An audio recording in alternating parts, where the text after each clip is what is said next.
오늘은 이 기독교의 여러 종파에 대해서 알아보도록 하겠습니다. 종파, 교단이라고도 부릅니다만 이 기독교의 여러 종파가 이 볼륨만 조금 보셔주시면 돼요. 기독교의 여러 종파가 결국 같은 기독교가 아니냐 이렇게 생각을 할 수 있지만 기독교 문명권에 속한 사람들은 당신의 종교가 뭐냐라고 물어볼 때 크리스찬이라고 대답하지 않고 자기가 소속한 교단을 얘기합니다. 그래서 나는 감리교인이다, 장로교인이다, 성공회다, 카톨릭이다, 베프티스트다 이런 식으로 이 종교를 물어볼 때 크리스찬이라고 대답하는 사람은 사실 신앙의 이 본질을 이해하는 사람입니다. 그러니까 어떤 종파를 떠나서 예수 그리스도를 구주로 믿는다는 데에 초점을 맞추기 때문에 나는 기독교인이다라고 말을 할 수 있는 것이지만 그게 아니고 좀 더 전통적인 신앙의 그 전통을 쫓아서 신앙생활하는 사람은 자기를 크리스찬이라고 보기보다는 영국 국교의 Church of England라든가 로만 카톨릭이라든가 이런 식으로 전통적으로 자기 가문이 믿어온 종파를 자기의 종교로 얘기를 할 것입니다. 20세기에 들어서 이제 이러한 종파를 초월하자는 소위 초교파, 제가 한문이 좀 서툴기 때문에 초교파, 한자는 다시 봐야 됩니다. 초교파, 이 교파를 초월한다는 그런 움직임이 20세기에 들어서 시작이 됐지만 그 이전에는 교파라는 것이 굉장히 중요한 역할을 차지했죠. 지금은 우리가 이 많은 종파를 당연하게 생각을 합니다. 무슨 장로교, 감리교, 성공회, 루터교 당연하게 생각합니다. 지금 전 세계의 개신교 종파가 수천 개, 수만 개. 그건 우리가 모르는 군수교단이 많이 있고 또 국가마다 그 국가가 갖고 있는 고유의 교단이 있기 때문에 사실 교단이 몇 개가 되는지 우리가 알기조차 어려운 상황입니다. 대한민국에는 이제 그렇게 많지는 않고 대표적인 교단이 장로교, 감리교, 침례교, 루터교, 그리고 이제 장로교도 여러 종파로 나눠지지요. 통합, 합동, 대신, 기장, 그 이외에도 수십 개의 장로교가 있습니다. 그러나 장로교와 감리교도 두 종류가 있고 성결교가 있고 오순절, 순복음이 있고 이런 식으로. 그러나 아프리카 같은 데는 우리가 들어보지 못한 교단들이 많이 있습니다. 무슨 세라핌 처치라는 데가 또 무슨 그 아프리카 사람들이 만든 고유의 교단들, 또 서구 사회에서 선교사들이 들어가서 만든 교단들, 또 수천 년의 역사를 갖고 있는 콥틱 교회 같은 여러 교단이 존재하는데 크게 볼 때 기독교의 대표적인 3종파, 3종파는 카톨릭, 동방정교, 그리고 개신교 이 세 가지. 크게 봤을 때 카톨릭 교회가 있고 로마 카톨릭, 그리고 동방정교가 있고 그리고 개신교가 있습니다. 아마 카톨릭 신자들은 자기를 하나의 교단이라고 여기지 않을 것입니다. 그들은 자기를 하나의 denomination, 장로교, 감리교 같은 하나의 교단으로 스스로 생각하지 않고 자기들이 정통교회다. 그래서 영어로 하면 The Church라고 부를 정도로 우리만이 전통적이고 사도적인 그 권위를 계승한 교회다라고 주장을 하지만, 그러나 우리의 관점에서 봤을 때는 가톨릭도 하나의 종파에 불과한 것이죠. 그리고 동방 종교는 이 추후 450년경에 로마 제국이 동방과 서방으로 나눠지면서 동로마, 서로마로 나눠지면서 이제 기독교도 동로마의 교회와 서로마의 교회로 나누어지게 된, 그건 이제 이 역사를 굉장히 심플하게 설명해 드리는 것인데, 이 동쪽의 교회를 동방정교라고 부릅니다. 동방이란 말은 유럽의 관점에서 봤을 때 동쪽이라는 뜻입니다. 아시아라는 얘기. 이 당시 동로마의 수도가 콘스탄티노플이었는데 지금의 이스탄불이죠. 지금은 터키가 이슬람 국가가 됐습니다만은 이 사도 바울이 이 처음에 세웠던 소아시아의 교회들이 전부 다 지금의 터키에 있었고, 에베소라든가 안디옥이라든가 이런 대표적인 초대 교회가 터키에 시작이 됐는데, 지금은 이슬람 국가가 됐다는 사실이 좀 유감스럽습니다만은, 동방정교는 그러므로 이 가장 그 초대 기독교의 전통에 가까운 그런 전통을 갖고 있는 교회라고 볼 수가 있습니다. 그리고 개신교는 이 종교 개혁 이후에 비로소 탄생을 해서 그 기독교 인구의 한 40% 정도가 개신교인으로 구성이 되어 있습니다. 이 로마 카톨릭은 지난주에 우리가 공부를 했기 때문에 오늘 다루지는 않겠습니다. 로마 카톨릭이 최근에 들어서 가장 많은 변화를 겪게 된 계기가 2차 바티칸 공회 이후, 2차 바티칸 공회가 20세기 전반에 열렸는데, 그 결과로 그 미사를 현지어로 진행을 하도록 결정을 내리고, 또 개신교에 대한 입장이 개선이 되는 변화가 일어났습니다. 그때 그 이전까지는 아마 개신교를 인정하려고 하지 않았는데, 2차 바티칸 공회 이후에 개신교회를 그들과 같은 동급의 교회로 인정하지는 않지만 형제교회로 인정할 만큼 이 타종교와 개신교에 대한 그들의 입장에 현저한 변화가 일어났습니다. 이 바티칸 공회 이전에는 이 모든 나라에서 미사를 라틴어로 집전을 했습니다. 그래서 이 현지인들이 미사를 참석은 하는데 무슨 말인지 알아듣지 못하는 사람들이 대부분이었습니다. 이것은 사실 로마 가톨릭 교회의 큰 실수 중에 하나입니다.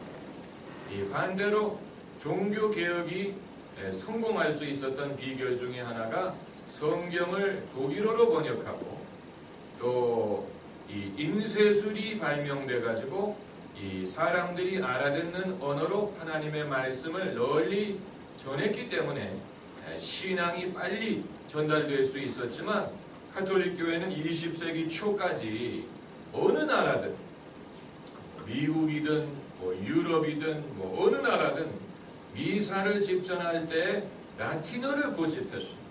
지금도 그것을 고집하는 소수의 가톨릭 신자들이 있습니다. 패션 오브 크라이스트를 제작한 멜 깁슨 같은 사람은 아주 보수파 가톨릭에 속하는데, 그 보수파 가톨릭은 지금도 미사를 라틴어로 진행할 것을 고집하는, 그러니까 전통을 굉장히 중요하게 생각한다는 얘기지요. 가톨릭은 거기까지 얘기하도록 하고, 동방정교는 이 문자 그대로 이 동쪽에 있는 땅, 소아시아 그리고 동유럽 중심으로 이 정착을 했습니다. 그래서 이 동방정교에 이제 소속된 히랍 정교가 있고, 러시아 정교가 있고, 또 뭐 시리아 정교가 있고 이런 식으로 나누어집니다만은 이 그리스가 대표적인 동방 정교, 또 러시아, 또 아르메니아, 세르비아 이런 국가들이 동방 정교를 지금도 믿고 있습니다. 동방 정교도 자체 교황이 있습니다. 우리가 잘 모르고 있지만 우리는 보통 교황하면 이 로마 카톨릭만 교황이 있는 줄로 생각하는데 동방 정교에도 교황이 있습니다. 그리고 장구한 전통을 가지고 있고 또 그들만의 고유 달력을 갖고 있습니다. 그래서 동방 정교의 크리스마스는 1월 달입니다. 12월 25일이 아니에요. 그들은 그들의 그 캘린더를 쫓아서 이제 이 모든 것을 하기 때문에 1월 달이 크리스마스고 그런 차이가 있고, 그리고 이제 동방 정교의 특징 중에 하나가 소위 그 아이콘이라는 것입니다. 아이콘. 이 말은 요즘에 컴퓨터 용어가 됐습니다만은 원래 아이콘이라는 말은 성화라는 뜻입니다. 성화. 이 동방 정교는 예배당 안에 이 그림을 많이 사용했습니다. 이 그림을 아이콘이라고 불렀는데 지금도 그 비잔틴 이 예술의 역사를 보면 여러분 그 모자이크로 된 그런 그림들 많이 보셨을 것입니다. 뭐 예수님의 그림이든 뭐 심지어 성부, 성자, 성령을 그림으로 그려놓은 것도 있고 이런 모든 것이 이제 소위 아이콘입니다. 아이콘은 그들이 어떤 그 신앙을 돕는 도구로서 널리 사용했던 것인데 이 아시아가 여러분도 아시다시피 이슬람에 의해서 지배당하게 되면서 이슬람이 자기들의 신앙의 우수성을 강조할 수 있었던 이유 중에 하나가 이 기독교는 우상을 쓴다고 주장을 했기 때문에 이 아이콘을 우상으로 그들은 해석을 했습니다. 사실 아이돌이라는 말과 아이콘이라는 말은 다른 것인데 그 제2계명이 형상을 만들지 말라, 우상을 만들지 말라라는 것이었지만 사실 엄밀하게 얘기하면 아이콘도 형상입니다. 형상이에요.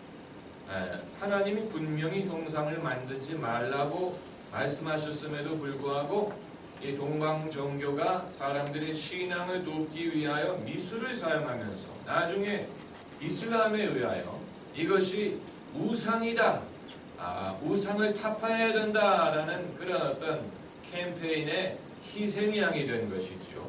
이건 여러분이 그냥 참고로 하시면 도움이 될 것입니다. 이슬람이 그 우상 타파에 대해서 굉장히 광적인 면이 있습니다. 그래서 수천 년 된 불교의 유적을 파손한다든가 그런 일이 지금도 벌어지고 있지요. 아프가니스탄에서 이 탈레반이 아프가니스탄에 있는 수천 년 된 불교 유적을 파괴하는 그런 일도 발생을 하고 그랬습니다. 오늘은 이제 개신교의 종파를 집중적으로 알아보도록 하겠습니다. 오늘 그 칠판이 화이트보드가 좀 많이 필요한데 개신교의 시조를 대체로 네 종파에서 시작했다고 볼 수가 있습니다. 처음의 시작이 그랬다는 얘기입니다. 이 화이트보드에 이제 크게 그림을 그려야 될 텐데 여기서는 원고가 보이지가 않는군요. 아무튼 그 개신교의 시조를 크게 네 종파에서 비롯됐다고 볼 수 있는데 첫째가 루터교. 루터교는 문자 그대로 루터의 제자들에 의하여 시작된 종파. 그리고 두 번째가 개혁교입니다. 개혁교회. 이것은 칼빈, 스빙글리와 같은 개혁자들에 의하여 시작된 종파입니다. 그리고 네 번째가 성공회입니다. 성공회는 영국의 교회입니다. 영국에서는 성공회를 앵글리칸 처치라고 부르고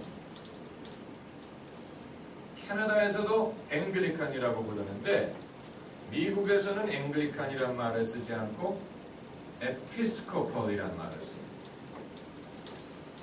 옛날부터 이게 지금 헷갈렸어요. 에피스코폴. 이 워싱턴에 있는 알반 교회 같은 교회가 이제 대표적인 성공의 교회라고 할 수 있고, 그리고 네 번째가 제세례파. 제세례파는 이전에 받은 세례는 교훈이 없기 때문에 사람이 믿음을 가진 다음에 다시 세례를 받아야 된다고 주장했던 종파입니다. 이 개신교가 이처럼 4개의 교단에서 시작이 됐습니다. 먼저 루터교를 살펴보면 이 루터가 기독교에 끼친 신학적인 영향력은 지대하죠.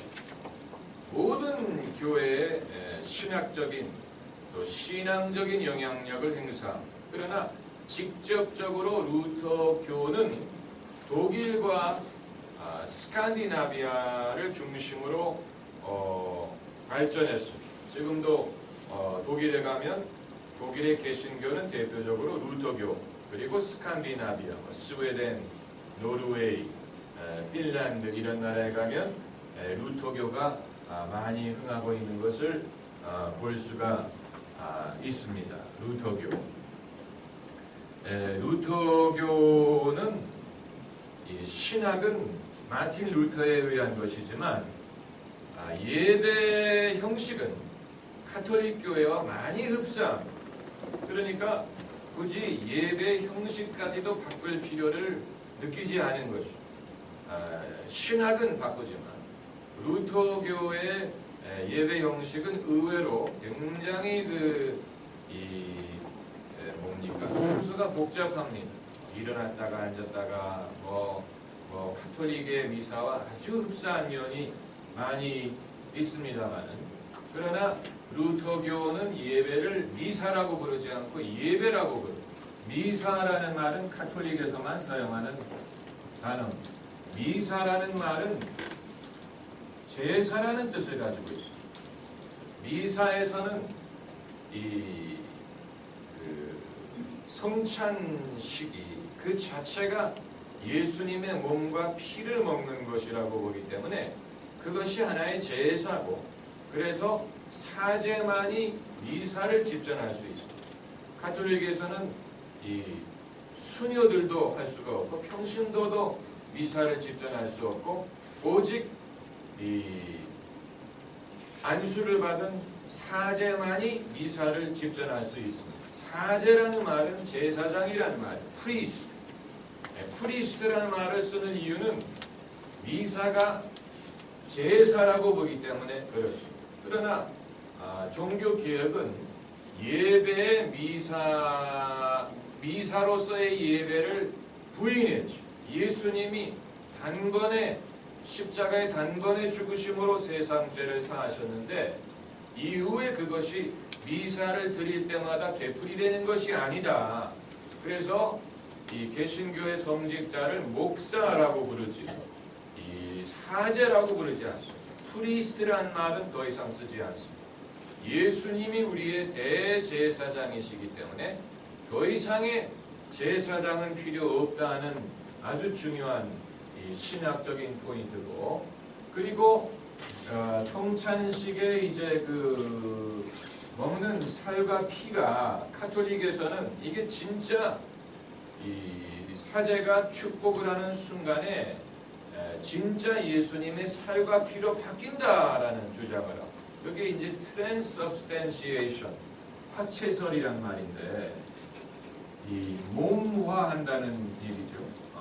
몸으로 변한다는 논리입니다. 이게 가톨릭의 주장이. 그렇기 때문에 이 미사가 끝나고 남는 떡은 신부가 다 먹어치워야 돼요. 그 가루도, 이 포도주도. 그래서 신부님들이 취하는 겁니다. 예배만 끝나면 취하는 거예요. 왜냐하면 예수님의 피기 때문에 이거 허비해서는 안 돼요. 그래서 이 신부님들이 하는 걸 보면 나중에는 이 쟁반에 있는 떡가루까지 팍팍 긁어가지고 그것을 포도주잔에 부고 그 포도주를 다 마셔버립니다. 그러니까 당연히 취할 수밖에 없지요. 예, 이 화채설을 믿기 때문에 그렇습니다. 그런데 루터교는 그 개혁 신앙과 카톨릭 신앙의 중간에 어중간한 위치를 취했습니다. 그래서 예수님의 진짜 살과 피로 변한, 살과 피는 아니지만 약간 중간의 위치, 중간의 위치, 중간이라는 것이 저도 좀 이해가 안 됩니다만은, 그러나 개혁교는 그것을 완전히 부인하고 이것은 어디까지나 상징이다. 예수님의 살과 피를 상징하는 것, 우리로 하여금 기억하게 하는 것에 불과하지, 그게 전혀 뭐 예수님의 살과 피에 뭐 어떤 근접하지도 않는다라는 그런 이론을 내놓았는데, 이 종교 개혁 그 시기에 칼빈과 루터가 만났을 때 그들이 모든 면에 있어서는 다 일치를 하는데, 이 부분에 대해서만 서로 의견을 달리 했다고 하지요. 이 루터교. 이제 먼저 이게 이제 어떤 식으로 발전했는지를 봐야 되는데, 루터교, 그리고 이제 그 다음에 개혁교. 개혁교는 리폼 처치라고 그러죠. 리폼. 문자 그대로 종교 개혁을 한 다음에 그 개혁이라는 말을 계속 사용한 교파가 이제 개혁교. 칼빈과 스빙글리가 핵심적인 역할을 했습니다. 스빙글리는 스위스 사람이고 칼빈은 프랑스 사람인데 스위스에 가서 정착을 하고 살았죠. 그래서 스위스가 개혁 신학의 핵심지가 됩니다. 성공회는 신학적인 이유로 시작한 교회가 아니고 정치적인 이유에서 비롯됐습니다. 여러분도 많이 들으셨을 것입니다. 헨리 8세가 이혼을 하려고 하는데 카톨릭 교회가 이혼을 승낙해 주지 않았어요.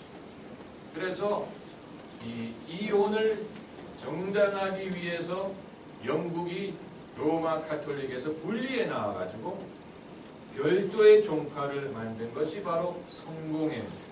성공. 그렇기 때문에 신학적인 차이점이 제일 적습니다. 카톨릭 교회와 신학적인 차이점이 제일 적고, 이 근래에 와서 캔터베리 주교 성공회의 수장은, 실질적인 수장은 캔터베리 주교고, 상징적인 수장이 누굽니까? 여왕이죠. 엘리자베스 2세. 그래서 국교라고 그러죠. 영국에는 정치와 종교의 구별이 없습니다. 미합중국이 국가를 세우면서 제일 먼저 강조했던 것 중에 하나가 정치와 종교의 분리였습니다. 왜냐하면 영국에서 학을 띄었기 때문에 새로 우리가 만드는 이 국가에서는 국가가 정치적으로 종교에 관여하지 않도록 하자 해서 정교를 분리했지만 영국은 정교가 분리되지 않았습니다. 그래서 성공회의 공식적인 수장은 여전히 국왕이에요. 실질적인 수장은 캔터버리 주교지만 근래에 와서 로마 교황과 캔터버리 주교가 만나서 다시 합치는 것을 연구하고 있다고 하지요. 그래서 이제 발생하는 문제 중에 하나가, 성공회 신부들은 결혼을 하는데, 그러면 그들이 다시 카톨릭에 합류를 하면 카톨릭 신부들도 결혼을 하게 할 것이냐, 이런 문제가 발생을 하는데, 이와 같은 일치를 고려할 수 있는 이유는 신학적인 차이가 제일 적기 때문에 그런 것입니다. 왜냐하면 신학적인 이유로 분리해 나온 것이 아니기 때문에. 그리고 제세례파가 있습니다. 제세례파란 말은 그 당시에 이제 종교 개혁이 진행 중일 때 가장 진보적 급진적인 사람들이 제세례파였습니다. 그래서 지금까지 받은 세례는 무효다. 가톨릭 교회에서 베푼 영세는 무효다. 예수 그리스도를 믿은 다음에 다시 세례를 받아야 된다. 그래서 재세례라는 말을 쓰게 된 것입니다. 그래서 재세례파는 다른 이 개혁가들에게도 배척을 받았습니다. 우리가 너무 급진적으로 나갈 필요가 없다. 이건 너무 급진적인 주장이다라고 해서 재세례파는 이들에 의해서도 거의 이단시되는 그런 그 어려움을 겪었습니다만은 이 역사적인 사건은 세례라는 것이 과연 얼마만큼 필요한 것이냐라는 문제를 제기했다는 그런 의의가 있습니다. 사람이 세례를 받는다는 말이 세례 그 예식 자체가 사람을 구원해 줄 수 있는 것이 아니라면 굳이 세례를 그렇게 강조할 필요가 있느냐 하는 그런 문제를 제기한 것입니다. 사실 이 문제는 오늘날도 논란의 여지가 있습니다. 사람이 유아 세례를 받을 때는 사실 유아들이 뭘 압니까? 그런데 유아에게 이제 세례를 준단 말이죠. 그러면 그 아이가 이제 커서 16살이 되면 입교를 합니다. 그러나 입교를 하는 것과 세례를 받는 것은 차이가 있죠. 그러니까 차라리 성인 될 때까지 기다려서 그때에 자기가 자기의 믿음을 고백하고 그때에 정식으로 세례를 받게 하는 것이 더 의미가 있지 않겠느냐. 굳이 왜 애기였을 때 세례를 베풀어서 그 세례의 감동을 본인이 경험할 수 없도록 하느냐. 그리고 어차피 세례라는 것은 믿고 난 다음에 받는 것입니다.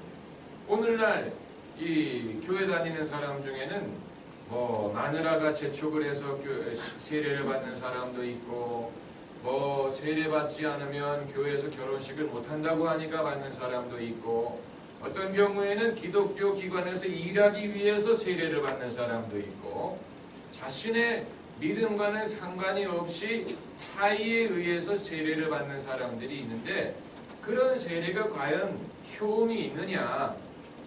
그런 식으로 세례받은 것을 인정을 한다면 세례라는 것은 신앙적으로 무의미한 것이 아니냐 하는 그런 이론을 제기할 수가 있는 것입니다. 그러니까 이제 재세례파가 그 당시 등장했다는 것은 이러한 신학적인 의문을 정식으로 제기를 했는데 다만 그들은 세례를 버릴 수가 없기 때문에 다시 세례를 받아야 된다고 주장을 한 것뿐이죠. 이렇게 이제 4개 교파에서 개신교 전통이 시작이 됐는데 그 이후에 이제 어떤 식으로 발전을 했는지를 알아보도록 하겠습니다. 먼저 성공회에서 갈라져 나온 교파들을 살펴보면 성공회가 시작은 이렇게 그 신학적으로 미미한 차이에서 시작을 했지만 성공회의 물줄기에서 세계 기독교 부흥에 큰 영향을 준 그런 교파들이 탄생을 했는데 그 대표적인 것이 감리교입니다.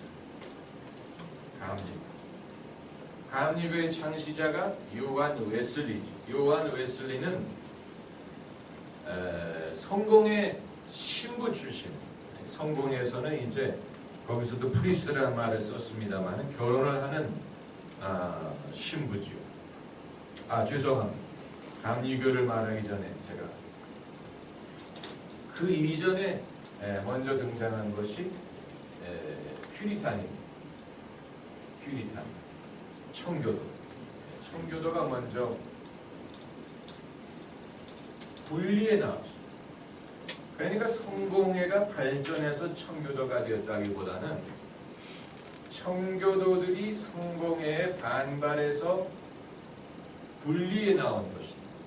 마치 이 개신교가 가톨릭에 반발해서 분리에 나온 것처럼 청교도도 성공회의 어떤 그 지배, 성공회의 헤게모니에 반발해서 분리에 나왔습니다. 청교도들이 이제 그 미 대륙에 건너와서 미 합중국을 건설하지 않았습니까? 그런데 청교도가 왜 이 성공회에서 이제 그 벗어나려고 했느냐? 여러 가지 이유가 있습니다만은 성공회의 그 제도화된 신앙을 거부했습니다.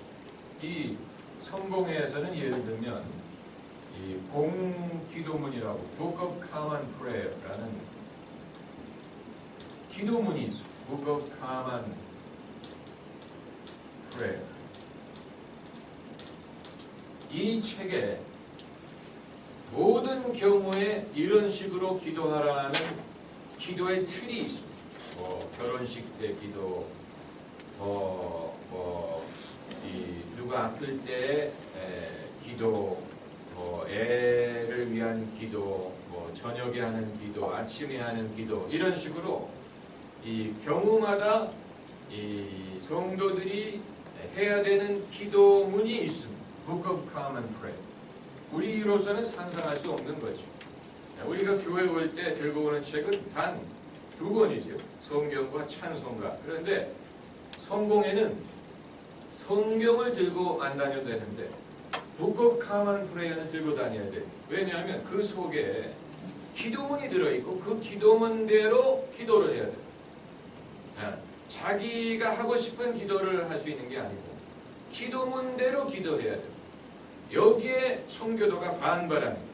사람이 하나님의 영감을 받고 감동을 받으면 하나님이 기도하게 하시는 대로 기도할 수가 있는데 왜 교회가 만들어 놓은 기도문대로만 기도하라고 하느냐. 그런데 사실 성공회만 그런 것이 아니고 가톨릭은 더 엄격합니다. 가톨릭은 신부님들이 기도할 때 자기가 하나님에게 감동받는 대로 기도하지 않습니다. 신부님들이 따라서 기도해야 되는 그 기도의 틀이 정해져 있어요. 그대로 기도해야 돼요. 그래서 우리가 유일하게 따르는 기도의 표본이 뭡니까? 주기도문. 주기도문 하나는 우리가 외워서 하지만 그 이후에는 자기가 하고 싶은 대로 기도하죠. 그러나 가톨릭에는 주기도문뿐만이 아니고 아베 마리아, 그게 기도문이. 이게 마리아에게 이제 하는 기도인데, 아베 마리아라는 말은 이 마리아를 찬미하는 것이죠.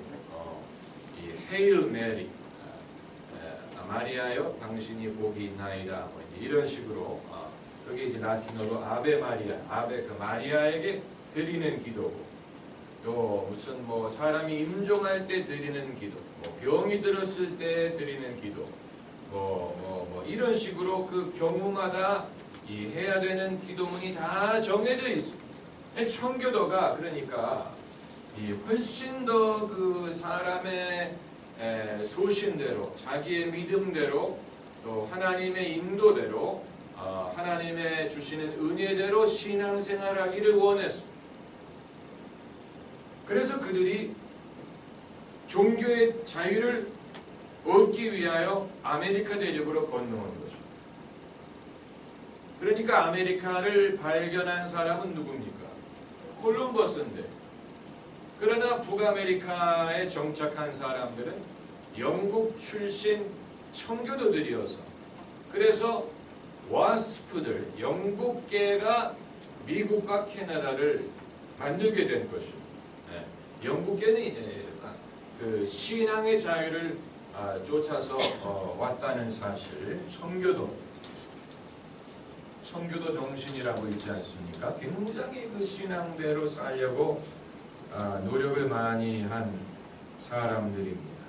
그리고 이제 이 청교도에서 발생한 종파가 바로 회중교회입니다.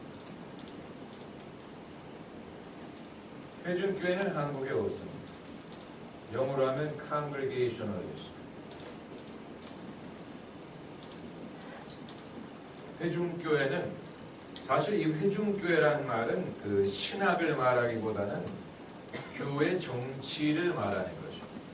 회중이란 말은 교회의 최소한의 단위가 회중이라는 뜻이고, 회중이 합의를 해서 그 교회를 운영할 수 있다는 주의를 말합니다.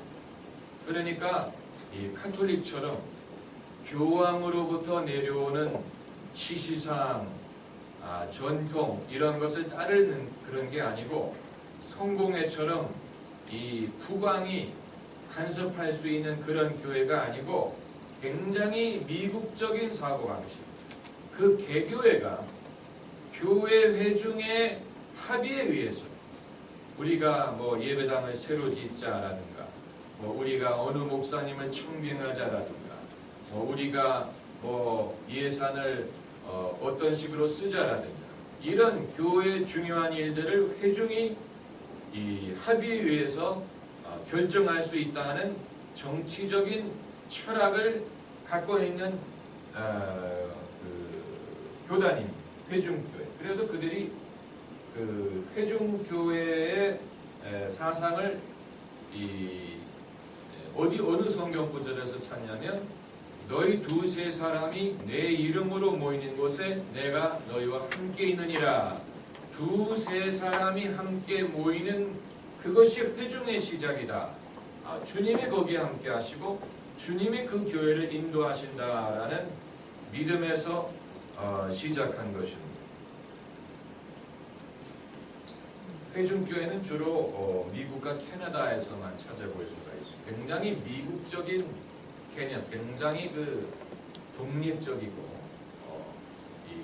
개인주의적이고 이런 어떤 그 미국적인 사고방식을 많이 반영하고 있는, 그리고 이제 아까 말씀드린 감리교도 성공회에서 비롯됐습니다. 요한 웨슬리가 성공의 신부였죠. 그가 옥스포드 대학에서 신학을 전공하고 목사 안수를 받고 이후에 회심의 경험을 하죠.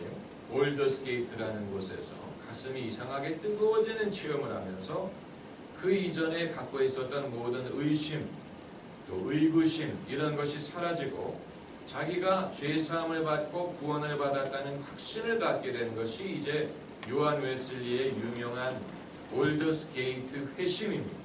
여기에서 감리교 부흥운동이 일어난 것입니다. 원래는 감리교라는 것이 존재하지 않고 요한 웨슬리의 부흥운동에서 시작했습니다. 웨슬리 부흥운동. 웨슬리 부흥운동은 어떤 새로운 교회를 시작하려는 운동이 아니고 이 문자 그대로 심령 대부흥이에요. 그래서 주로 이 블루 칼라 인부를 대상으로 웨슬리가 설교를 했지요. 주로 길 모퉁이에서 설교를 하고 출근하는 노동자들을 대상으로 설교를 했습니다.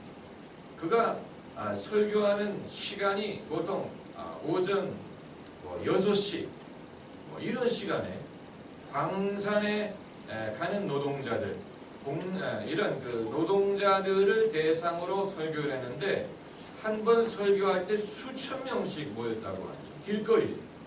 무슨 어떤 건물이 있었던 게 아니고 요한 웨슬리가 길 모퉁이에 서가지고 기다리면 사람들이 운집해서 그 사람들에게 1시간씩 설교를 하고 내일 이 시간에 여기에서 다시 말씀을 드리겠습니다. 그럼 다음 날에도 수천 명이 모여. 출근길에 남자들이 주로 이제 노동자들이 모여서 웨슬리의 설교를 듣고 이 요한 웨슬리 자신이 가슴이 뜨거워지는 그런 체험을 한 것처럼 이 부흥운동에 참여하는 사람들도 강력한 회심의 경험을 합니다. 그래서 이 사람들이 자기의 죄를 깨닫고 회개하면서 몸을 떤다든가 넘어진다든가 또 소리를 내면서 운다든가 이러한 현상이 웨슬리 부흥운동에 나타났다고 합니다. 사람들이 부들부들 떨면서 뒹굴면서 회개를 하고 넘어지고 하나님의 임재에 의해서 넘어지고 또 소리를 내서 울고 이러한 이제 부흥운동이 널리 퍼진 것입니다. 웨슬리 부흥운동이라는 것은 영국의 역사를 바꾼 굉장히 중요한 그런 영적인 사건이었어요. 요한 웨슬리가, 사실 웨슬리가 얼마만큼 설교를 잘했는지는 알 수 없지만 그의 그 설교 본문이 원고가 지금까지 보존이 되어 있는데, 이 기록에 의하면 요한 웨슬리가 원고를 그냥 읽었다고 하죠. 원고를 읽고 눈이 나쁘기 때문에 이 강대상에 눈을 이렇게 가까이 갖다 대고 원고를 봐가면서 원고를 읽었는데도 불구하고 그 많은 사람들이 그 설교를 듣기 위해서 매일 모이고 설교를 듣고 뒹굴면서 회개를 하고, 이러한 그 영적인 변화가 일어났지요. 이 감리교 부흥운동은 개인적인 회심, 개인적인 회개, 그리고 성결의 체험을 강조했습니다. 그래서 웨슬리 부흥운동이 현대 부흥운동의 초석이 되었다고 볼 수 있습니다. 그 이전에는 이러한 부흥운동이 거의 없었습니다. 마틴 루터도 독일의 신앙적인 부흥을 가지고 오기는 했지만 이러한 그 개인적인 회개라든가 회심의 경험은 별로 두드러지지 않았는데, 웨슬리 부흥운동에서 이제 이 대중을 대상으로 하는 이 설교가들이 배출이 되기 시작했죠.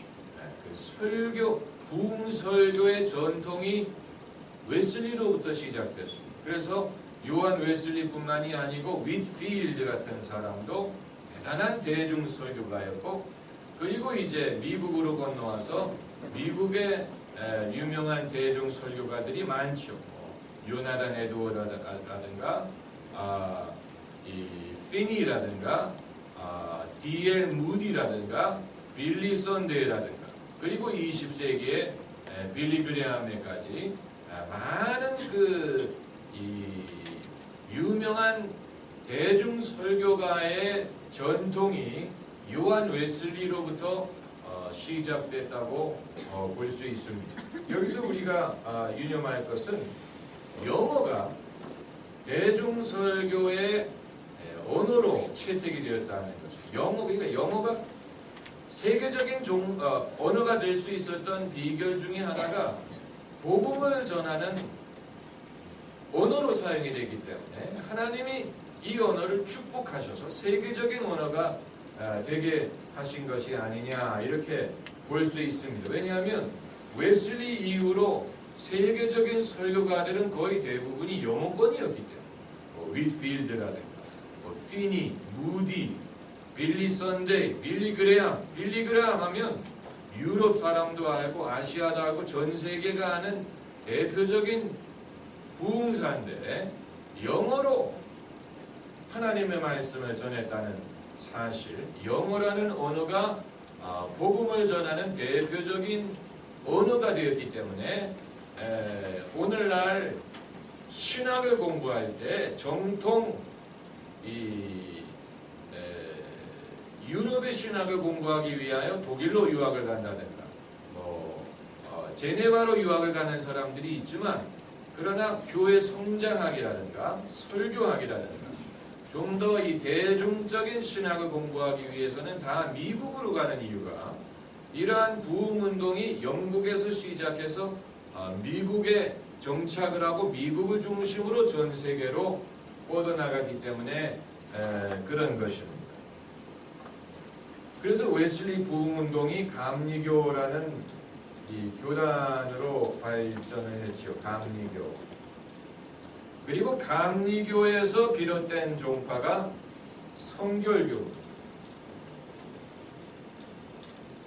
우리나라에는 성결교가 그 정체성이 불분명합니다. 장로교보다는 좀 뜨겁고 순복음보다는 덜 뜨겁고, 장로교도 아니고 순복음도 아니고 그 중간에 있는 약간 어정쩡한 교단입니다. 그렇기 때문에 이 정 뜨거운 데를 가려면 순복음을 가든지 아니면 좀 더 보수적인 데를 가려면 장로교를 가지. 성결교는 약간 좀 이 피자집도 아니고 그렇다고 설렁탕집도 아니고 약간 좀 어정쩡한 그런 면이 있습니다만, 그것은 그러나 감리교에서 분리해 나왔을 때는 성결교가 당시에 제일 뜨거운 종파였어요. 폴리네스라고 하죠. 폴리네스. 성결교는 문자 그대로 감리교의 회심과 성결케 되는 경험을 강조했습니다. 그래서 성결교라고 부르게 된 것입니다.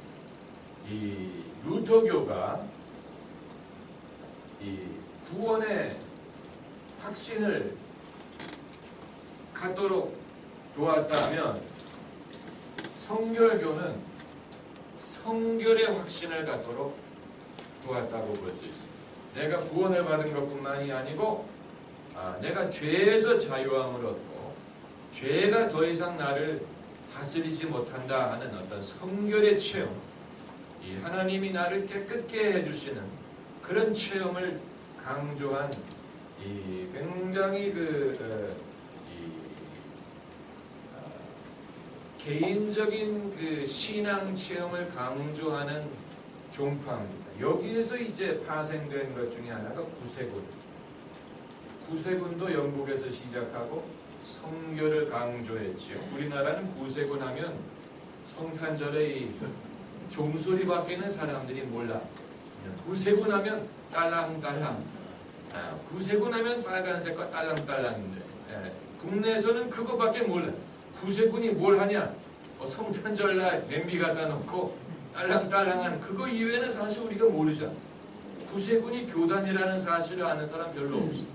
구세군이 교단이 영국에서 윌리엄 부스에 의해서 창설되고, 이 산업혁명 이후에 이 도시에 몰려드는 불황자들, 알코올 중독자들, 이 도박과 이 방탕한 삶에 중독된 사람들을 변화시키기 위한 신앙운동입니다. 그게 구세군, 이 성결교와 맥락을 같이 하는 것입니다. 우리가 지금 신사의 나라로 알고 있는 대영제국이 산업혁명을 겪으면서 엄청난 사회적인 그런 혼동, 인구 간의 격차, 그리고 도시에서 이 사람들이 겪는 여러 가지 흉락의 유혹, 알코올 중독, 이런 여러 가지 사회적인 문제가 있을 때 그 영국 사회가 그것을 극복할 수 있도록 도왔던 것이 웨슬리와 성결교의 신앙운동이었습니다. 그리고 이제 20세기 들어와서 성결교가 어떤 종파로 또 파생이 됐냐면 바로 오순절 교회입니다. 오순절에 대해서는 지금은 추가로 설명을 드리지 않겠습니다. 오순절의 특징은 성령 세례를 강조한 것이 성령 세례. 이 120명의 성도들이 성령 세례를 받은 것이 오순절이었죠. 그래서 오순절 교단이 된 것입니다. 펜테코스탈. 성령 세례, 특별히 방언을 수반하는 성령 세례를 강조한 이 신앙 운동이죠. 이 모든 것이 처음부터 우리가 교단을 만들자 그런 의도로 시작된 게 아니고, 모두 처음에는 제대로 믿자는 취지로 시작이 되었는데 그것이 교단이 된 거예요. 지금 우리가 봤을 때는 이런 교단을 당연하게 여기지만 당시 이 모든 교단이 시작했을 때는 죽느냐 사느냐 하는 문제였어요. 그렇지 않으면 왜 새로운 교단을 시작하겠습니까? 기존의 교회가 있는데 못하러 새로운 교단이 됐을 때에는 그만큼 어떤 절박한 이유가 있었기 때문에 그렇게 된 것이지요. 그러니까 여러분, 이 성공회가 찰스 8세가 이혼하겠다고 시작한 데에서 청교도 운동이 나오고 회중교회가 나오고 웨슬리 부흥운동, 감리교, 성결교, 그리고 나중에 오순절로 연결됐다는 것은 대단한 이 전통이라고 볼 수가 있습니다. 자, 그러면 개혁교회에서 어떤 그 종파가 파생했는가를 보면 개혁교와 거의 비슷한 시기에 스코틀랜드에 존 녹스라는 사람이 같은 시기에 개혁운동을 시작했어요. 존 녹스도 설교가요, 신학가요, 그리고 신앙운동을 조직한 사람. 그래서 그로부터 말미암은 종파가 바로 우리가 속한 장로교. 장로교의 원조는 성공에 있는 것도 아니고 루터에 있는 것도 아니고 스위스의 개혁교회에 있는 것도 아니고 스코틀랜드에서 시작돼요. 스코틀랜드. 다만 장로교는 신학적으로는 개혁교와 똑같았어요. 그럼 왜 장로교라고 불렀느냐? 영어로 하면 프레스비테리언이라는 말인데, 프레스비테리언. 많은 사람들이, 한국 사람들이 읽을 때 프레스바이테리언이라고 있는데, 이건 I로 발음이 되지 않고 E로 발음이 되기 때문에 프레스비테리언. 거의 발음을 안 하죠. 프레스비테리언. 이 Y자는 거의 발음이 되지 않아서 마치 그냥 BT가 있는 것처럼 발음을 해도 프레스비테리언이라고. 그런데 이 프레스비테리언이라는 말은 헬라어로 프레스비테리. 이 말이 장로라는 뜻입니다. 그래서 장로교가 돼요. 다시 말하면 장로교가 장로교라고 불리게 된 이유는 신학적인 이유가 아니고 교회 정치 제도를 일컫는 말이에요. 회중교회는 회중이 결정을 내린다라는 말이지만 장로교는 장로들 중심으로 결정을 내린다는 뜻입니다. 장로들이 그 교회의 장로들이 당회를 구성해서 그 교회의 중요한 결정을 내린다. 어떻게 보면 당연한 얘기인데 모든 교회가 다 그렇게 하지요. 감리교도 그렇게 하고 침례교도 그렇게 하고 우리나라의 교회는 다 그렇게 합니다만 애초부터 그런 게 아니었어요. 애초부터 그런 게 가톨릭 교회는 장로가 없어요. 가톨릭 교회, 개교회에 당회가 없어요. 그 교인들 대표로 구성된 당회가 정기적으로 모여가지고 뭐 교회 예산이든 뭐 이런 것을 결정하지 않고 이 위에서 그 위에 있는 감독 그리고 교황으로부터 이제 그 지시가 내려와서 그것을 쫓지 개 가톨릭 교회마다 어떤 의결 기구가 있어가지고 의논을 하고 결정을 하는 게 아닙니다. 그러나 장로교는 그 목사도 장로예요. 목사도 장로인데 설교하는 장로고 그리고 이제 평신도 장로들은 이 다스리는 장로라고 부르지요. 이 개혁교가 유럽 대륙에서는 그대로 개혁교회라고 부르게 되고 리폼 처치라고 스코틀랜드에서는 장로교로 발전을 했는데 사실 우리가 장로교에 대해서 관심을 갖는 이유는 대한민국의 장로교가 많기 때문에 그렇습니다. 사실 전 세계 어디를 가도 대한민국처럼 장로교가 아니면 명함을 못 내미는 나라는 없습니다. 우리나라는 장로교가 대표적인 교단이기 때문에 보통 뭐 다 거의 대부분이 장로교회를 다닐 걸로 그렇게 생각을 하죠. 이게 합동이냐 뭐 통합이냐 그런 차이는 있지만 그럼 왜 장로교가 대한민국에서 그렇게 히트를 했느냐? 그 이유는 대한민국에 처음 온 선교사들이 장로교 선교사들이었고 아펜젤러가. 그리고 또 하나는 장로 제도가 한국의 고유 정서와의 어필하는 부분이 있기 때문에 한국의 고유 정서는 이 가정도 그렇고 지역 사회도 그렇고 유지가 있어요. 어른, 남자 어른으로 구성된 유지들이 있어요. 근데 장로교가 바로 그런 제도. 교회 내에도 어른, 남자들로 구성된 어른들이 있다는 그것이 한국 사람들의 정서에 어필을 하는 거예요. 원래 침례교회는 장로라는 게 없어. 침례교회는 집사밖에 없어. 디큰, 집사밖에 없어. 장로라는 제도가 없어. 하지만 대한민국의 침례교회는 장로들이 있습니다. 왜 그런지 아세요? 그게 어떻게 그렇게 됐느냐?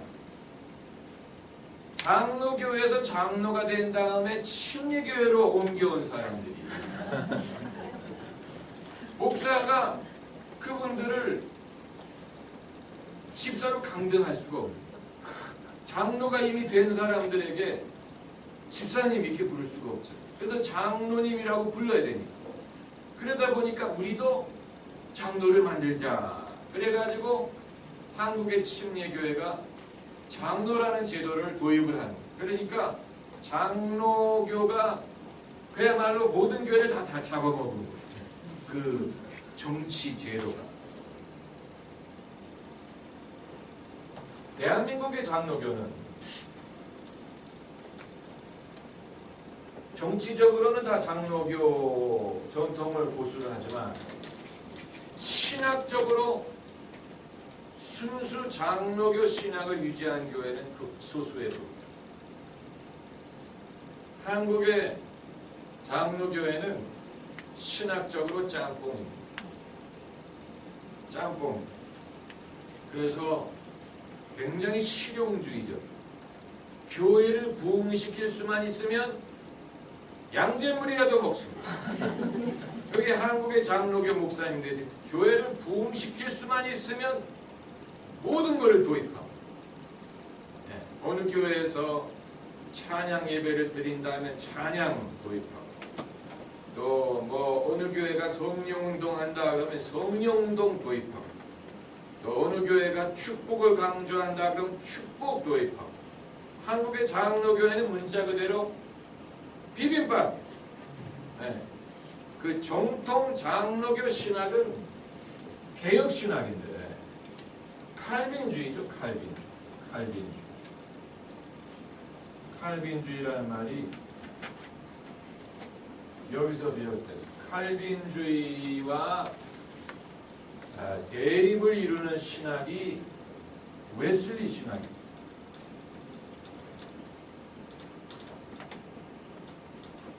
웨슬리 신학이 강조했던 게 뭡니까? 개인의 회심, 또 성결의 체험, 굉장히 그 사람의 역할, 사람의 어떤 경험, 주관적인 경험을 굉장히 강조했지요.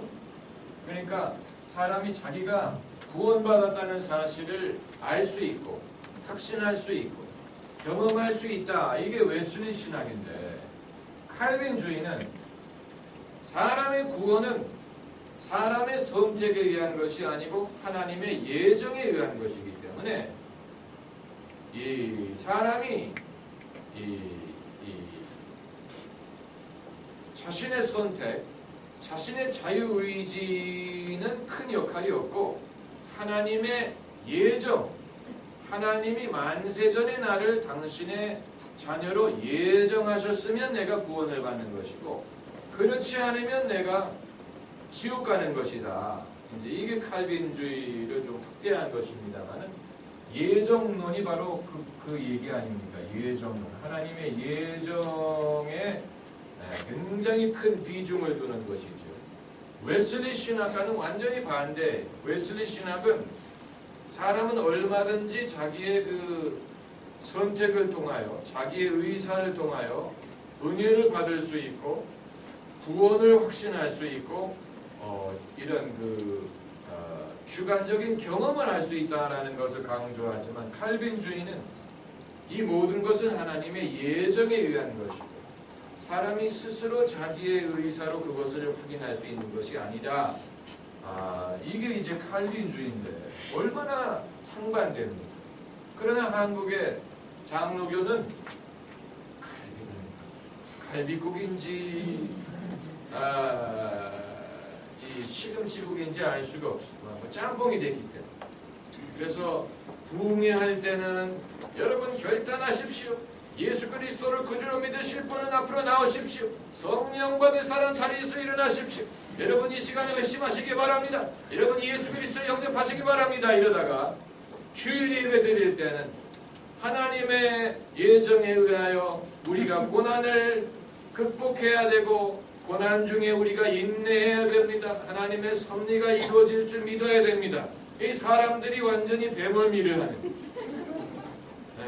집회 가면 자기의 결단과 주님을 섬기기로 결단하는 분 앞으로 나오십시오. 이런 식으로 결단을 강조하다가 원래 예배로 돌아가면 내가 지금 우리가 겪고 있는 고난은 하나님의 섭리에 의한 것이기 때문에 믿음으로 그것을 받아들이고 인내해야 됩니다. 라고 하나님의 예정을 강조하고 이런 왔다 갔다 이 배가 흔들리는 것처럼 이건 사실 신학적인 혼동에서 비롯됩니다. 한국의 목사님들이 이 장로교 목사라고 하더라도 이 정통 칼빈주의를 믿고 배운 사람이 극소수예요. 극소수. 제가 이 말씀을 드리는 이유는 칼빈주의가 더 우수하다라는 그런 의미가 아니고 장로교라는 이 브랜드가 이제는 무의미해졌다는 것을 말씀드립니다. 장로들이 교회에 있다는 것을 제외하고는 장로교회가 장로교 신앙을 가르치지 않고 감리교회가 감리교 신앙을 가르치지 않고 침례교회가 침례교 신앙을 가르치지 않아요. 그럼 못하러 교단이 맥도날드에서 피자를 팔고 피자헛에서 프렌치 프라이를 팔고 그러려면 못하는 맥도날드라고 이름을 부릅니까? 피자헛에서 햄버거를 팔려면 모자리 피자헛이라고 부릅니까? 그렇잖아요. 그런 어떤 정체성의 혼동이 오고 있는데 이것은 아까 제가 말씀드린 대로 초교파적인 현상이라고 볼 수 있습니다. 그러니까 우리가 이 지구가 둥근데 한 바퀴 돌아가지고 이제 돌아온 것이라고 볼 수 있는데 이 모든 것이 우리에게 필요했죠.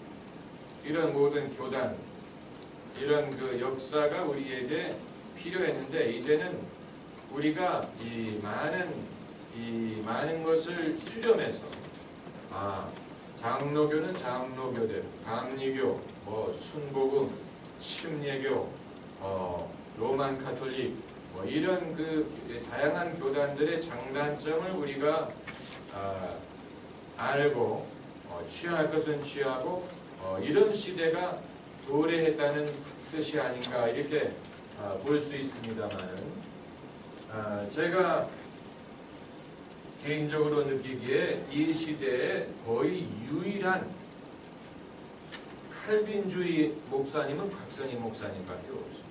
대한민국의 거의 유일한. 왜냐하면 그분은 장로교 신학을 가지고 설교하십니다.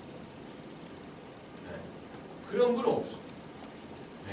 장로교 목사님들 중에 정통 장로교 신학만을 가지고 설교하는 분은 그분밖에 없어요. 그래서 그분은 이런 순복음 신학이라든가 부흥 신학 같은 것을 싫어하죠.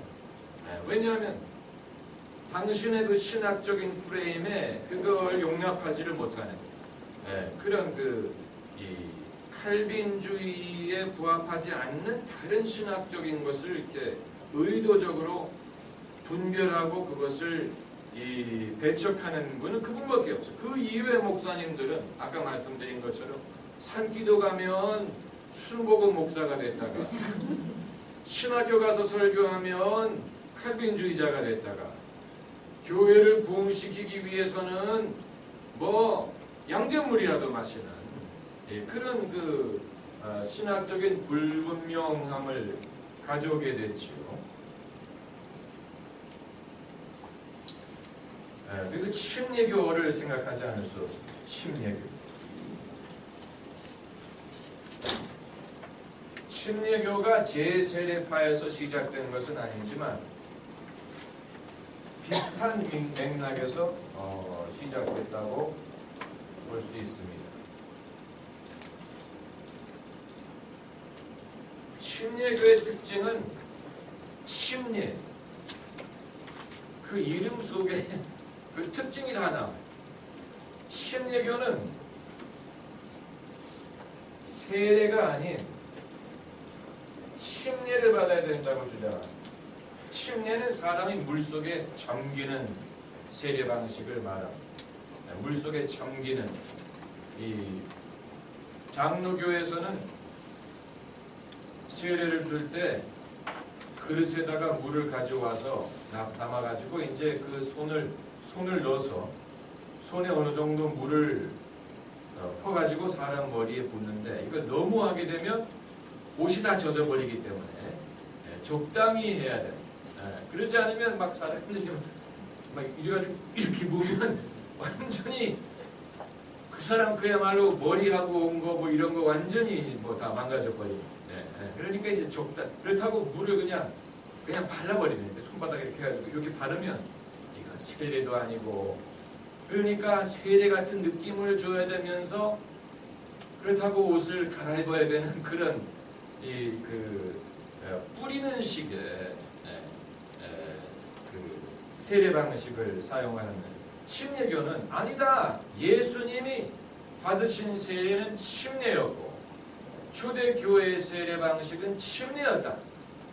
그렇기 때문에 침례가 진짜 세례다. 침례를 받아야 된다. 그리고 예수 그리스도를 구주로 고백한 다음에야 받을 수 있다. 당연히 침례교회는 유아 세례가 없습니다. 아기를 물속에 빠뜨려 보세요. 아주 그 생명이 위태해져. 유아 세례가 없죠. 당연히 유아 세례가 없고 예배당마다 이렇게 강단 뒤에 이 세례 통이 있습니다. 그 약간 작은 목욕탕 같습니다. 당연히 거기에 따뜻한 물로 채우고 겨울에는 상당히 어렵습니다. 저도 침례 받는데 많이 가봤는데 사실 실내에서 겨울에 침례 받는 것은 어렵습니다. 일반 옷을 입고 들어가면 그 다 젖은 옷을 가지고 어떻게 집에 가라고. 별도의 옷을 가지고 와야 되는. 여자들은 자칫하다가는 물속에 들어가다 나오면 몸이 노출이 되니까 노출이 되지 않도록 옷을 안에다가 입고 그 위에 가운을 입고 그리고 이제 물속에 집어넣는데 잘못하다가는 코에 물이 들어가기 때문에 거룩해야 되는 침례 시간에 사람이 이렇게 하게 되면 큰일 나죠. 뭐 할렐루야 이렇게 되는데 이렇게 되면 큰일 나니까 목사님이 침례 받는 사람의 코를 막고 뒤로 집어넣어요. 뒤로 집어넣어요. 그러지 않고 이제 앞으로 집어넣으면 입에 물이 들어가니까 아주 골치 아파요. 사람의 그러니까 침례 받으면서 코를 이렇게 쥐어 잡으면 코를 막고 한 손으로 코를 막고 한 손으로 이렇게 그 사람의 등을 이렇게 부축해 가지고 뒤로 물속에 퐁덩 집어넣다가 나옵니다. 그러면 이제 사람들은 내가 물에서 나올 때 할렐루야 해야 되는데 대부분의 사람들은 얼굴에 물 닦느라고 뭐 여러분 물에 들어갔다 나오면 당연히 얼굴부터 이렇게 닦잖아요. 그런데 이제 신학적인 문제가 대두가 되는 것이죠. 어차피 세례라는 예식 자체가 사람을 구원하는 것이 아니다. 방식이 그렇게 중요하지 않다.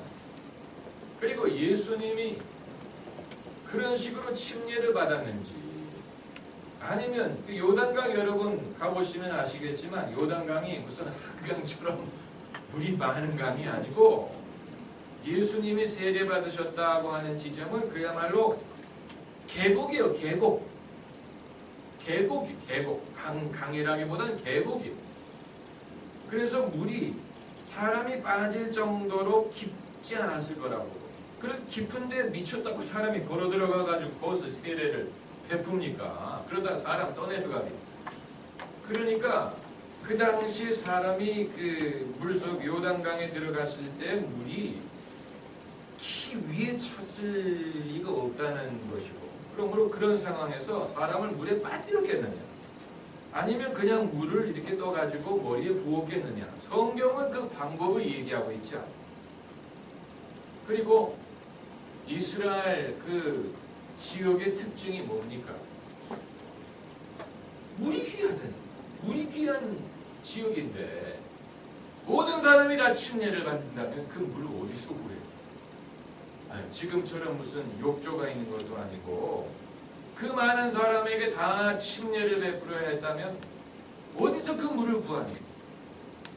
물이 귀한, 지금처럼 무슨 뭐 상수도 이 시설이 있어가지고 물을 이렇게 길어오는 것도 아니라면 물이 귀한 우물물을 떠가지고 사람들이 사는 시대에 어떻게 뭐 사람을 물에 빠뜨립니까? 그러니까 침례를 고집하는 것은 그건 그냥 고집이지. 그걸 모든 사람에게 강요할 수 있는 것은 아니라고 보는 거죠. 그러나 침례교는 이것을 양보하면 침례교가 아니기 때문에 지금도 침례교 대학에 교수로 취임을 하려면 침례를 다시 받아야 됩니다. 3대째 믿은 사람이라 하더라도 침례교 대학에 가서 교수를 하려면 침례를 받을 것을 요구합니다. 이게 참 이건 문제라고 볼 수밖에 없고, 마치 무슨 아킬레스가 목욕을 할 때 온몸을 물속에 집어넣었으면 몸이 칼이나 화살이 뚫을 수 없는데 아킬레스 건만이 노출이 됐다 그랬잖아요. 그 엄마가 목욕을 시킬 때 이 발목이 물 바깥에 나와가지고 나중에 이제 칼에 맞아가지고 죽지 않은 아킬레스 건이라고. 무슨 뭐 아킬레스의 그것도 아니고 뭐 머리가 조금이라도 나오면 뭐 무효라는 얘기입니까? 그건 하나님의 역사를 이상한 이 인간적인 율법적인 그런 방식으로 요구하는 것밖에는 되지 않은데, 아무튼 침례교는 지금도 그 미국에서 제일 부흥하는 교세가 제일 큰 교단, 미국에서 제일 교세가 큰 교단은 침례교. 침례교는 미국의 복음주의 보수 신앙의 대명사라고 볼 수 있습니다. 특별히 남침례교, 북침례교가 있고 남침례교가 있습니다. Southern Baptist. 이 미국의 복음주의 신앙을 이끌어온 대표적인 교단이 남침례교. 남침례교가 배출한 가장 유명한 설교가가 빌리 그레함. 빌리 그레함 목사님은 남침례교 목사님, 또 지미 카터 같은 사람이 남침례교인이었고, 릭 워런 같은 목사도 남침례교 출신 목사입니다. 미국 남부를 중심으로 부흥한 교회입니다. 미국 사회에서 그 교단은 사회적인 지위와 비례합니다. 적어도 몇십 년 전까지는 그랬습니다. 그래서 상류층은, 미국의 상류층은 성공회가 제일 많아요. 그러니까 와스프라는 얘기, 영국 피를 이어받았다. 상류층은 성공회가 제일 많고, 중산층은 감리교, 장로교, 회중교 역사가 깊은 교회고, 그리고 중산층에서 약간 밑으로 내려가면 중산층과 이제 뭐라고 그럽니까, 하류층의 중간에 침례교가 있어요. 그러니까 침례교는 그 사람이 어느 교회를 다니느냐를 보면 그 사람의 사회적인 지위를 어느 정도는 가늠을 할 수가 있습니다. 최하위층이 다니는 교회가 오순절. 그리고 여기에 아예 끼지 못하는 교파가 있는데 바로 카톨릭입니다. 카톨릭은 아예 여기 껴들지도 않습니다. 카톨릭. 주로 이제 아일랜드 출신, 아이리시, 독일, 이탈리아, 그리고 이제 라틴 아메리카에서 온 수많은 멕시칸 이런 사람들이 이제 카톨릭이죠. 미국의 최초 카톨릭으로 대통령이 된 사람이 누구였습니까? 케네디. 그 말은 그 이전까지는 카톨릭은 대통령 꿈도 못 꿨다는 거예요. 그러니까 1960년이 돼서야 비로소 카톨릭이 대통령이 될 정도로 미국 사회가 이 종교적인 편견이 심했다는 얘기고, 이제 그리고 이제 그 독일계를 중심으로 루터교가 있고, 지금은 이제 이게 많이 섞였지요. 클린턴은 침례교 출신이고, 그 부인 힐러리는 감리교 출신이고, 부시는 성공회 출신이고, 오바마는 이 침례교, 오순절 이런 흑인교회 출신입니다. 흑인교회는 여기 끼지도 못합니다. 흑인들은 별도의 교단이죠. 미국의 흑인들은 자기들의 교회를 다닙니다. 그래서 마틴 루터 킹 목사가 한 유명한 말이 있죠. 주일 오전 11시야말로 흑백이 분명하게 구별되는 시간이다. 왜냐하면 서로 다니는 교회가 다릅니다. 흑인들은 흑인 교회를 다닙니다. 여러분, 흑인 교회를 참고하기 위해서라도 한번 가보셔야 돼요. 흑인 교회는 예배가 보통 2시간, 3시간, 설교가 1시간 반, 광고가 1시간 30분, 광고가 30분. 제가 LA에서 전도사 생활할 때 제가 가르친 학생 중에 한 명이 그 대학에서 이제 종교학을 전공하면서 이 필드 트립으로 LA에 있는 흑인 교회 예배를 한번 참석을 했는데, 광고가 1시간이. 광고 시간에 뭘 광고하느냐? 담임 목사님이 그 교회 학생들이 이제 그 중간고사 성적표가 나오는 시점이어서 A 학점을 하나라도 받은 애들은 성적표를 들고 나오면 목사님이 일일이 상을 주는, 담임 목사님, 애들, 이 흑인들 교육을 강조하기 위해서 일일이 얼마를 준다든가 1달러를 줬다든가 일일이 1달러를 주는. 그러니까 애들이 줄을 서가지고 목사님에게 성적표 보여주려고. 그래서 교인들이 점심을 싸간대요. 주일날 설교가 1시간 반. 1시간. 제가 주일날 설교를 1시간 만에 보세요. 교인들이 아마 중간에 나갈 거예요. 목사님 왜 그러냐. 주차위원들이 난리가 날 거예요. 예배 끝나고 차들이 나가고 들어오는 차들하고 나가는 차들하고 옮기면 이제 완전히 동네가 마비. 제가 주일날은 설교가 30분을 넘으면 안 돼요.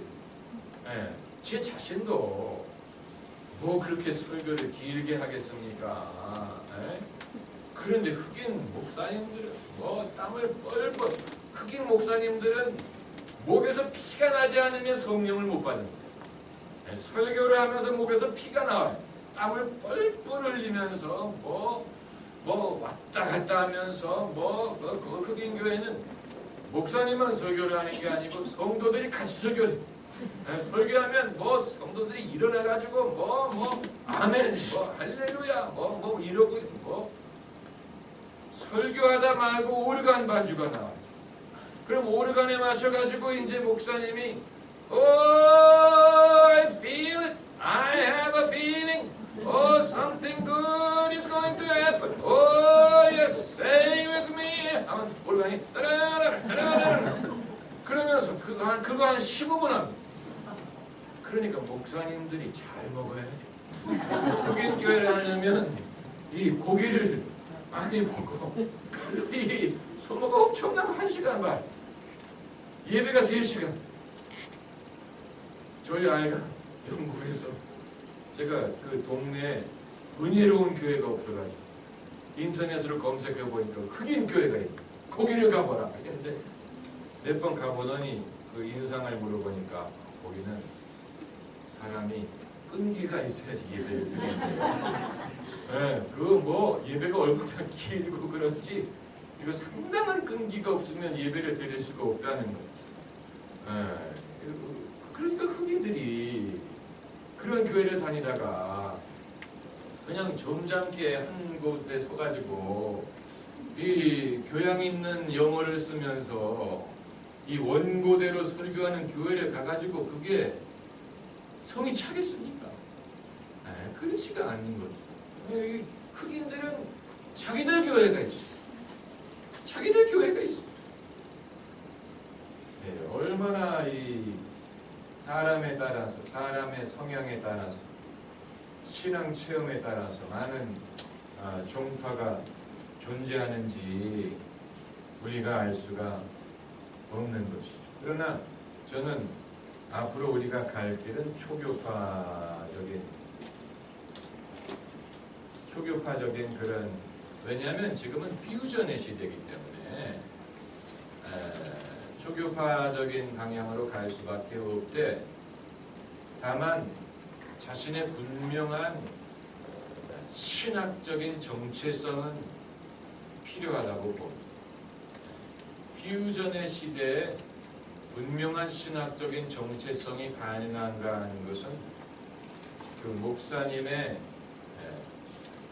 신학적인 소신에 달려 있습니다.